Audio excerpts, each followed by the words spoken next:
What is up, worldwide family? Welcome back to the channel. Jimmy Flipping Deals. Welcome back. Oh goodness, I have to go a different way today because my lovely neighbor, the water company, busted their junk again, and my yard is flooded. They're in the middle of cutting up the road, so it's just one thing after another this morning, afternoon, evening, whatever we are now. But welcome back. I hope sales are going great. I hope they're just chiming off the hook. I know for the majority of us, and from what I can hear on YouTube, we're running slower than we normally do. But, you know, where we're at doesn't determine where we're going. And I hope, what am I trying to say? I hope that your efforts in previous years are to grow, or at least in the future when you come up on similar circumstances where you have what I call feast and famine. What I've been taught as feast and famine as a business owner is in times of feast, when you're doing well, that is exactly the opportunity to expand. And I know a lot of people get comfortable and complacent with their business, saying it's big enough, you know, and at current form last year I was big enough, you know. Matter of fact, I quit my job, my main job, my only full-time job, to do this, and it's been a wonderful choice. However, the business this year doesn't necessarily dictate a full-time income, you know, and luckily I used last year to double my inventory from last year to this year, so I'm doing much better than I would have should I have stayed the same. Because I hear, I don't think I'm going to say it right because it's not directly on the top of my head, but whenever you stagnate, you're actually backsliding. You know, whenever I say my business is good enough, I'm doing good enough, I just need to maintain, that is actually the point that you're starting to go backwards with things, because droughts, famine, right, when business constricts, the sales aren't what they should, then all of a sudden you're in a hurt. You know, a lot of big companies are hurting. A lot of them are going under, you know, completely. You know, not that it's a huge everyday brand, but Rue 21, over 500 stores closing this year permanently, forever, right? A lot of stores, Walgreens down 13% closings. You know, it's huge, horrible time for retail in general. So if you're doing well, keep it up.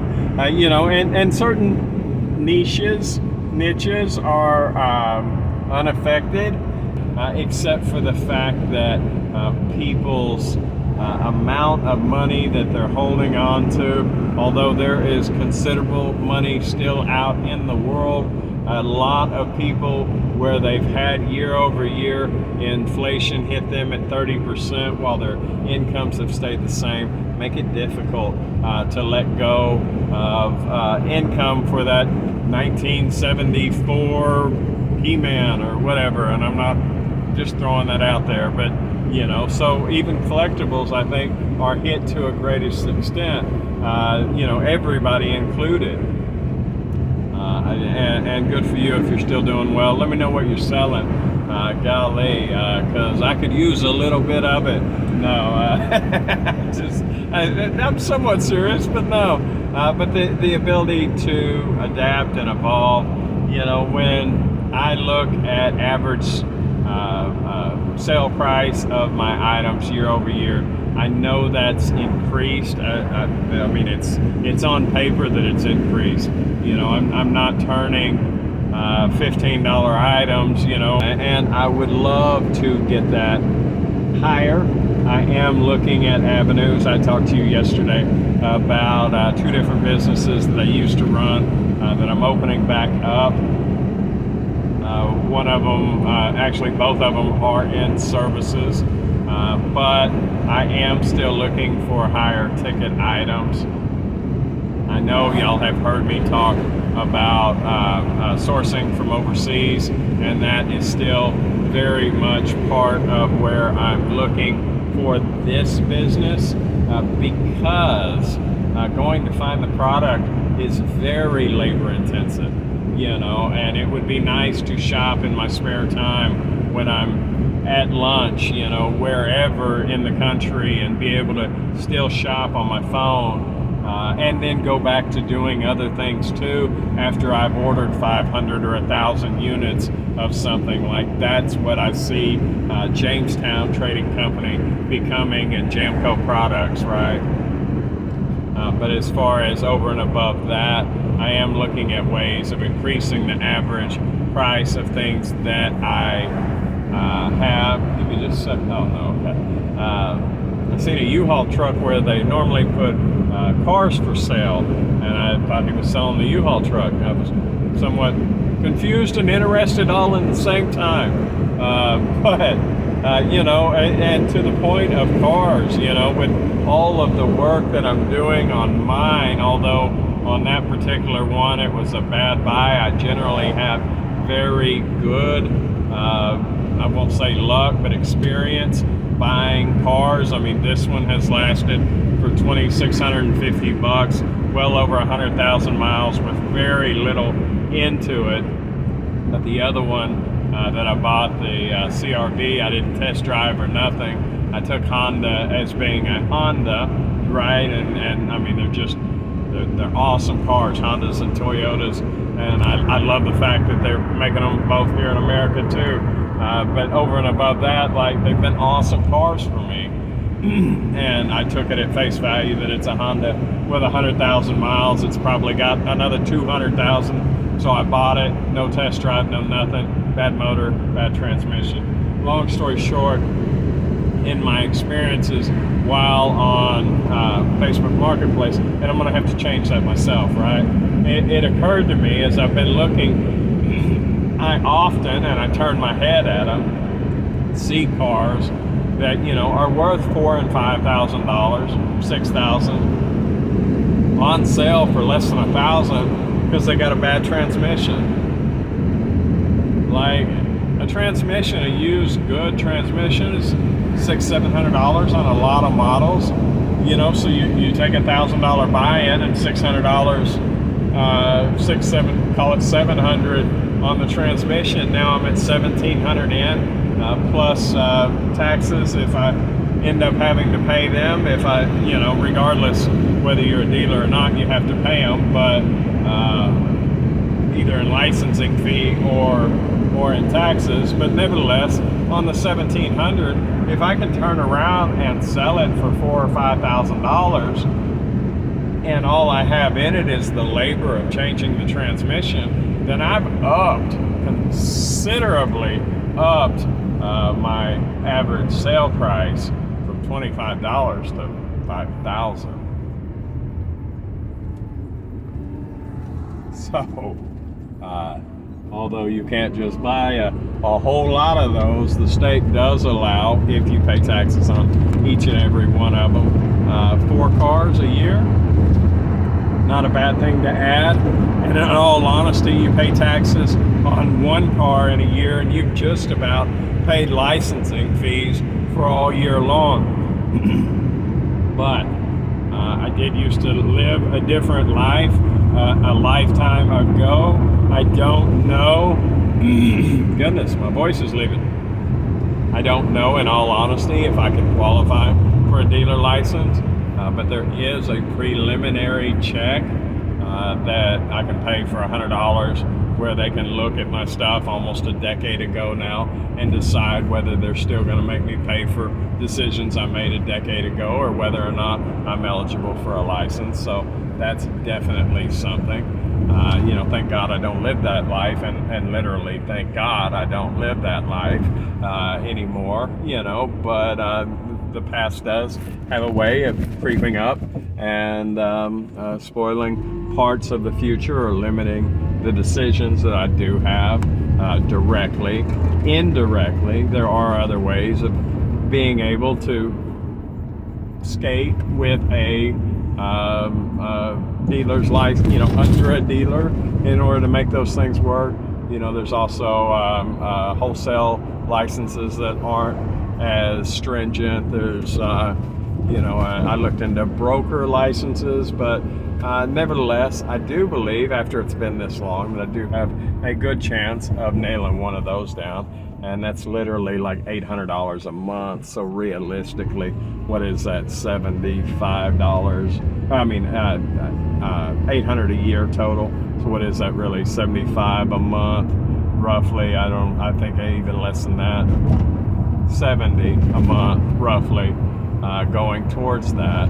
So as long as the income produced more than that, it would be in the profit range. But in all honesty, it doesn't take that long to drop a transmission and put another one in, and the potential profit from that takes my hourly of sometimes down to $20 an hour, up considerably. Not only that, long term, that is a business that I can pay somebody to do.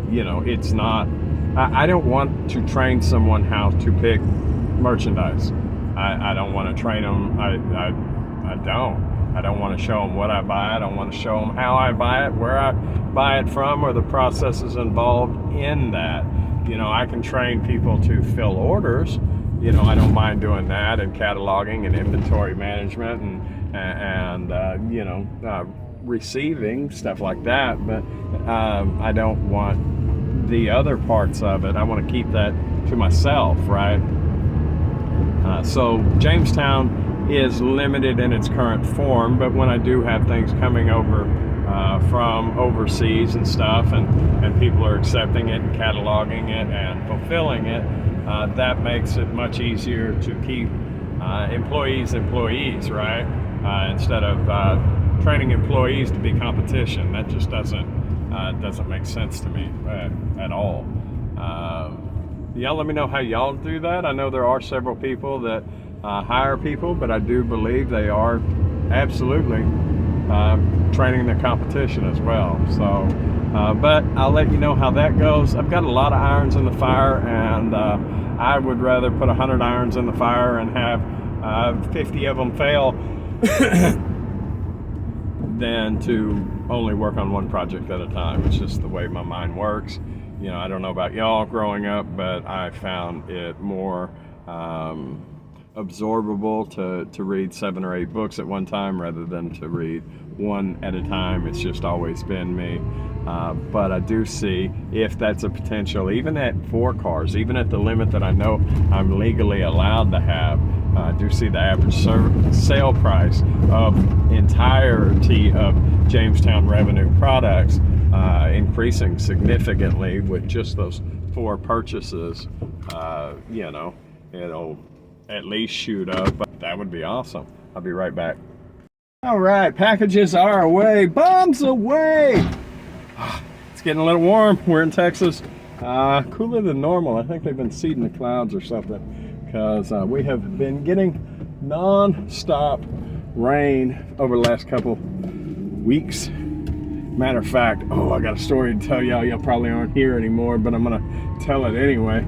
I ordered a, I have a big 2 foot by 2 foot by 5 foot, lockers, right? I have 2 of them, one for outgoing and one for incoming, right? And I had ordered some products. There was 10 units. They were fairly big, and I got them in, and it was pouring down rain, and the freaking FedEx guy puts them in there and just leaves them, right? No plastic, no nothing. They get soaked. It was boots, and all of the boxes to the boots are now ruined. Brand new boots. I was so frustrated. They're like, well, you're not wearing the boxes. Yeah, I get that, but we all know it's easier to sell things in their original packaging rather than when it's not. Not to say that they don't sell, but I'm so frustrated yesterday. So I did, not that it would have mattered because he left the lid open, they would have gotten wet, but the whole thing is they're waterproof, so they hold all the water. There was like 2 inches of water in the bottom of it when I'm pulling these packages out. So I did put a hole in the bottom of that so it drains. At least now I won't, if he does it again, because he left the top open again today, but it's as you can see, sunny today. But at any rate, there'll never be 2 inches of water in the bottom of it because, you know, it'll go away or whatever, it'll drain. But I did that yesterday. I kind of lost my train of thought. Anyway, I got them in, another 10 today, 10 before that, 30 in the last 2 days. I love online arbitrage when you come on to a deal and bring it to the house. So that was beautiful. Matter of fact, I caught that deal driving down the road, going to see my mom the other day. So absolutely cool on that. If you made it this far, Mom, hi Mom, love you. But at any rate, I think that is about it, guys. I'm fixing to stop in here, get me something to drink. I'll let you know how things go. God, if y'all got any questions, it would sure make this easier. And I normally don't say it, but if you've made it to the end, please consider liking, commenting, sharing, subscribing, all of that beautiful YouTube stuff. Y'all have a wonderful day, and I'll catch you on the next one. All right, bye.